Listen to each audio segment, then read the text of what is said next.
what's the proportion?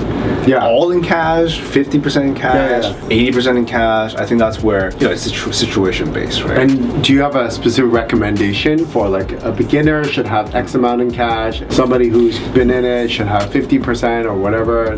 Well, how much cash you put aside, it really depends on what the market is going on, what the outlook looks like, right? So, but having said that, always want to make sure you have 6 months worth of your expenses in cash. So if you spend $5,000 a month, you want to make sure you have 30 grand in a savings account. That 30 grand is not going to be used for investing. That's just to get you out of any emergency, loss of a job or a career change or whatever. That will just, pay for your expenses for 6 months. So that is rule number one. Anything else, again, that's situation. Yeah, that concept and that advice is very valuable. I don't know many people who actually follow that advice and have 6 months of living expenses.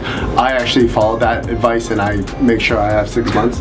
If I ever take from that 6 months pool, I would refill it as fast as I could.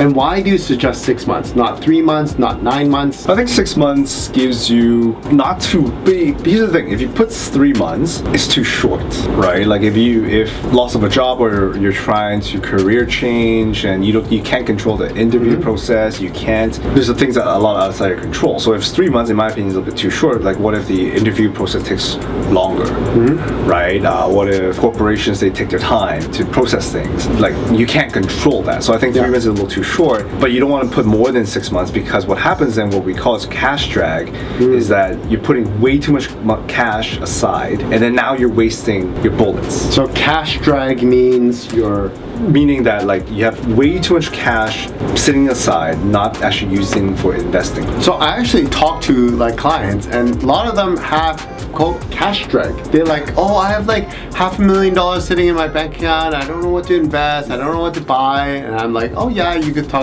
think about real estate, and they're just like leaving it there. Yeah. So in that example, first of all, they can carve out their 6 months worth of expenses, and then the rest of it can use for investing in any. It doesn't have to be stocks. It could be bonds that's safe. It could be term deposits even, but do something with it rather than just sitting in cash.